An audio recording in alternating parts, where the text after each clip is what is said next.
Bonjour à toutes et à tous, c'est Ryubix et je vous retrouve aujourd'hui pour une nouvelle vidéo où je vais vous prédire la Coupe du Monde féminine 2023. Comme j'avais fait au début de ma chaîne il y a environ 4 ans, je me suis rendu sur le site de la FIFA et je vais jouer au jeu Bracket Predictor. Je crois que le nom a légèrement changé, mais le principe reste le même. Vous avez les 8 groupes qui apparaissent devant vous avec toutes les équipes. Vous devez prédire dans quel ordre finiront les équipes dans chaque groupe. Et normalement, je ne sais pas si c'est aussi intégré dans le jeu cette année, mais d'habitude, vous pouvez également prédire l'ensemble de la phase finale de la Coupe du Monde. Donc on va commencer sans plus tarder avec les 8 groupes. Pour rappel, la Coupe du Monde féminine 2023, donc qui recommencera dans 2 jours et demi, au moment où je tourne cette vidéo, se joue en Nouvelle-Zélande et en Australie. Donc ce serait la première Coupe du Monde en Océanie, et je crois dans l'hémisphère sud pour la Coupe du Monde féminine. Alors, dans le groupe A, nous retrouvons la Nouvelle-Zélande, donc un des deux pays hôtes, la Norvège, les Philippines, qui jouent leur première Coupe du Monde cette année, et enfin la Suisse. Pour commencer, je pense que la première place va se jouer entre les deux équipes européennes. Cependant, je vois la Norvège en tant que favorite. Bon, après, en même temps, la Norvège est parmi les quatre l'équipe la plus complète. Je pense que j'ai pas besoin de présenter notamment leur joueuse phare Ada Egerberg. Je crois qu'elle joue à Lyon, si je dis pas de bêtises, si elle n'a pas été transférée. Et la Suisse devrait peut-être tomber 2-3 points derrière. Je connais pas beaucoup l'équipe de Suisse, mais au vu de leur performance à l'Euro et dans les qualifs en général, je pense qu'elles ont le niveau pour aller chercher les huitièmes. La Nouvelle-Zélande, malgré le fait qu'ils jouent à domicile, je pense pas qu'elles passeront quand même les poules. Il me semble qu'elles ont fait toutes les Coupes du Monde sans jamais passer le premier tour. J'y vois bien tenir tête à la Suisse, mais pas assez pour passer peut-être à ça se jouerait à la différence de but ou quelque chose comme ça. Et après les Philippines, néophytes et totalement inconnus au bataillon, je les vois pas faire grand-chose dans ce groupe qui est peut-être l'un des plus faibles de cette Coupe du Monde. Ensuite, nous avons le groupe B qui contient l'Australie, donc l'autre pays hôte qui a déjà un peu plus qui est déjà un plus gros morceau à avoir en face de groupe. Le Canada qui sont finalistes de championnat de la CONCACAF, si je dis pas de bêtises. Le Nigeria, donc une habituée de la Coupe du Monde féminine. Et enfin l'Irlande qui, comme les Philippines, joue leur première Coupe du Monde.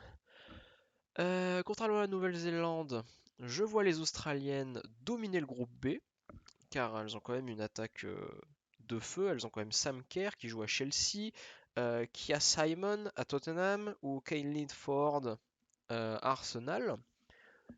Donc je pense qu'elles ont plus que les armes pour aller chercher une place de rêve en huitième de finale.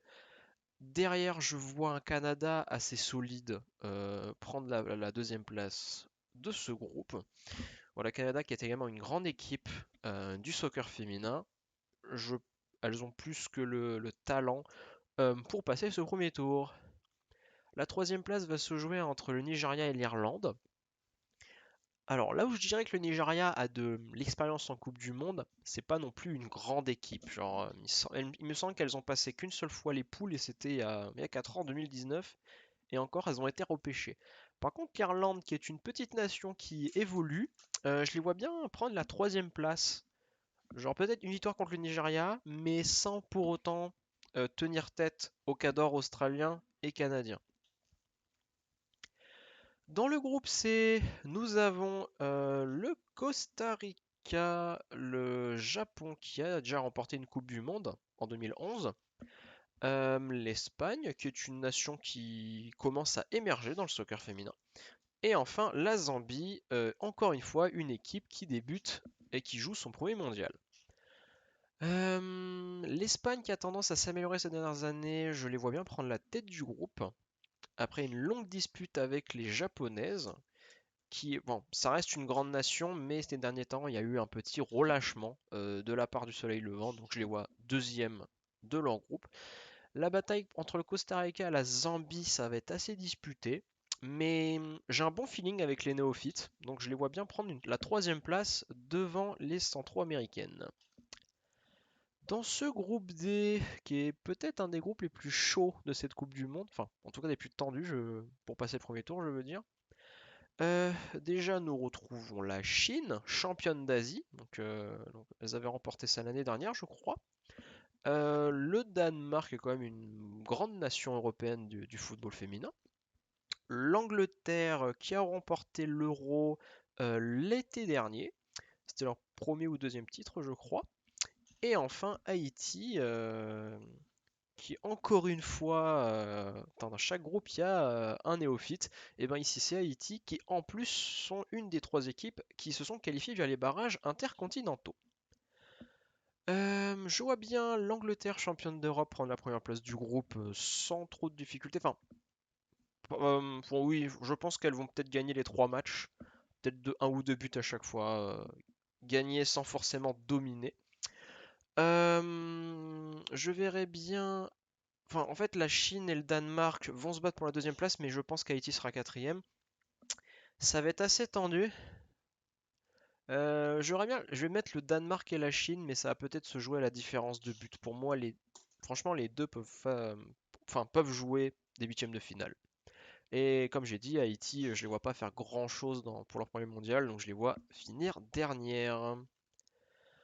Ensuite, nous avons le groupe E qui est déjà beaucoup plus intéressant pour moi, déjà parce qu'on retrouve les Pays-Bas, le Portugal, les États-Unis et le Vietnam.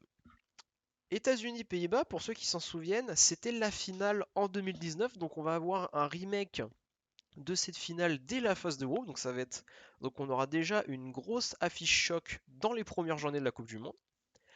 Et à l'inverse, le Portugal et le Vietnam, il s'agit de deux équipes qui jouent leur première Coupe du Monde. Donc on a deux néophytes dans le même groupe face aux deux champions et vice-champions du monde en titre. La dinguerie, vous n'imaginez même pas. Bien évidemment, je pense comme 95% des gens qui suivent le football féminin de près ou de loin, les États-Unis sont favoris de ce groupe E, avec les Pays-Bas qui sont de solides deuxièmes. Franchement, je vois les États-Unis s'imposer contre les Pays-Bas. Je pense même que les États-Unis, c'est assez safe de dire qu'ils auront 9 points sur 9 possibles.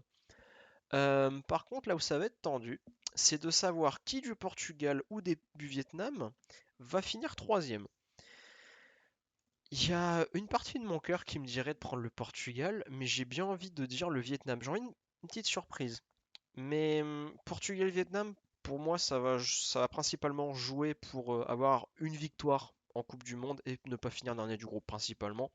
Le Portugal peut finir troisième, ça me surprendrait pas non plus. Je ne connais pas très bien ces deux équipes-là, vu que ce ne sont pas des grandes équipes historiques du foot féminin. Donc on va tenter un peu avec la chance. Le groupe F qui est déjà plus intéressant pour moi et peut-être pour plusieurs d'entre vous, parce que c'est le groupe de la France. Alors déjà, nous avons le Brésil qui a remporté la Copa América Femenina cette année, ou non, c'était l'année dernière, pardon. Nous avons la France qui est demi-finaliste du dernier Euro et l'une des favorites pour cette Coupe du Monde. Nous retrouvons également la Jamaïque qui a fini troisième au championnat nord-américain et le Panama qui non seulement joue sa première Coupe du Monde, mais est également une des trois équipes à s'être qualifiées via les barrages, avec, je le rappelle, Haïti et le Portugal. Euh, Ce groupe F qui va principalement être disputé entre la France et le Brésil a aussi un fait intéressant. Historiquement, deux nations d'un même continent, sauf européens, ne peuvent pas s'affronter en phase de groupe, que ce soit chez les hommes ou chez les femmes. Et à cause des règles des barrages qui se déroulaient après le tirage au sort de la Coupe du Monde, nous avons donc droit à un Jamaïque-Panama en phase de groupe qui normalement devrait être prohibé. C'est la première fois de l'histoire que deux pays nord-américains s'affronteront en phase de groupe d'une Coupe du Monde. Voilà, je voulais juste balancer ce fait dans votre tête. Vous pourrez la relancer à vos soirées pour vous croire plus intelligent que les autres.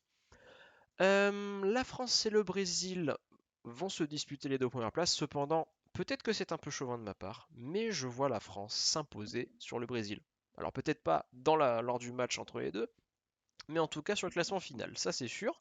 En tout cas, c'est un match qui sera très disputé et que j'ai hâte de voir, surtout quand on se rappelle que ce sera peut-être une occasion de revanche pour le huitième de finale qui a eu lieu chez nous en 2019 où nous avions battu le Brésil 2 buts à 1 en prolongation. Ensuite, Jamaïque-Pays-Bas qui se finira troisième. Mon argent sur la Jamaïque. euh, Parce qu'historiquement, la Jamaïque est une nation plutôt, c'est une nation qui s'est bien développée ces dernières années au football, que ce soit masculin comme féminin. On a vu une nette évolution du jeu international et de l'exportation de joueurs de ce pays. Est-ce que j'ai des exemples? Est-ce que j'ai des exemples dans ce groupe F? Oui, j'ai Khadija Chara qui joue à Manchester City. Donc après, bon, on va pas parler des hommes, mais il y a pas mal de joueurs masculins qui s'exportent aussi. Voilà, la nation commence à s'imposer dans le football. À un certain degré, hein, on va pas non plus les voir chercher le trophée. Le groupe G, alors, groupe G qui est quand même peut-être pour moi le plus intéressant avec le groupe qui arrive après. Parce que déjà nous retrouvons l'Argentine, troisième de la dernière Copa América. Bon, l'Italie, pas besoin de la présenter, c'est une équipe plutôt historique à la Coupe du Monde féminine. L'Afrique du Sud, qui ont remporté leur première Coupe d'Afrique il y a environ 6 mois de cela. Et enfin, la Suède, que je n'ai pas non plus besoin de présenter. Voilà, une très grande nation du foot féminin, qui ont fini, donc qui sont troisième au classement mondial et qui sont demi-finalistes du dernier Euro. Un groupe disputé où chacun a des bonnes armes pour aller chercher une ou plusieurs victoires très cruciales pour passer au deuxième tour. Je vois cependant la Suède prendre la première place de ce groupe. Avec une belle attaque, notamment Linda Sembrot de la Juve, avec 136 matchs joués pour la sélection, ou la milieu Caroline Seger, je n'arrive pas à lire ce que j'ai écrit dans mes notes, super, qui joue à Rosengard, bref, pas mal de joueurs expérimentés ou qui jouent dans des grands championnats européens. Voilà, la Suède a probablement les meilleures armes pour s'extirper de ce groupe. Je pense que la deuxième place se jouera principalement entre l'Argentine et l'Italie. Euh, ça va être tendu parce que les deux ont quand même des bonnes joueuses. Je pense à Girelli qui joue à la Juve ou à Bonzegunda à Madrid. Enfin, Girelli italienne, Bonzegunda argentine. Ah, je vais quand même tenter l'Italie. Je vais tenter l'Italie, mais je pense que ça va vraiment se jouer dans le match qui opposera ces deux nations. L'Italien légèrement favorite, mais l'Argentine a totalement son mot à dire pour s'extirper de ce groupe G. L'Afrique du Sud, c'est de mieux en mieux comme pays au foot féminin, mais je ne pense pas que ce soit suffisant pour être un candidat sérieux au huitième de finale. Peut-être que je me trompe, mais en tout cas à l'heure actuelle, ce n'est pas mon avis. Enfin, le dernier groupe, le groupe H, pour fermer la marche avant qu'on passe au huitième de finale, etc. Nous retrouvons la Colombie qui sont vice-champions d'Amérique du Sud, donc la Copa América. L'Allemagne qui finaliste du dernier Euro, perdu contre l'Angleterre. La Corée du Sud, vice-champion de la Coupe d'Asie. Et enfin le Maroc qui joue sa première Coupe du Monde, un néophyte, mais qui est également vice-champion d'Afrique parce que avoir 4 vice-champions dans le même groupe, qu'est-ce que c'est drôle! C'est vraiment un hasard qu'on se retrouve avec un tel palmarès dans cette poule. Donc 4 équipes qui ont une volonté de se venger et d'oublier l'échec de la Coupe continentale en réalisant une bonne performance en Coupe du Monde. Les favoris et de loin, c'est l'Allemagne, 2 titres de champion du monde à leur palmarès. C'est peut-être une des plus grandes nations, facile top 3 des plus grandes nations du foot féminin. Elles ont une envie de titre, elles ont faim. Je pense qu'elles vont choper 9 points et prendre la confiance avant d'atteindre ces huitièmes de finale. La deuxième place sera un peu plus disputée quand même. Et ça va se jouer par rapport aux joueurs clés, aux joueurs d'expérience.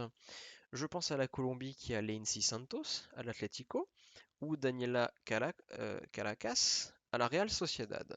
La Corée a une joueuse de talent, Lee Young-jin, qui joue également à Madrid, CFF et pas Real Madrid, attention. Ou alors le Maroc qui, grâce à leur finale perdue, commence à s'imposer et à se développer, notamment en faisant confiance à leur attaquante vedette, Rosella Ayane de Tottenham. Je pense que la Colombie, enfin, en tant que sud-américaine, vont montrer pourquoi ce continent est considéré comme le deuxième, voire le premier continent au monde du football, en prenant cette deuxième place. La Corée du Sud devrait, grâce à l'expérience en Coupe du Monde, s'imposer face au Maroc. Maroc qui finira dernier.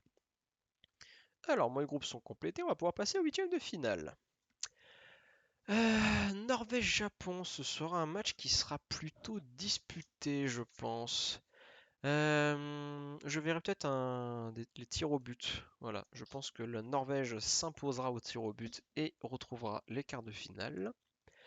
États-Unis contre Italie. Les États-Unis largement favorites contre les Italiennes.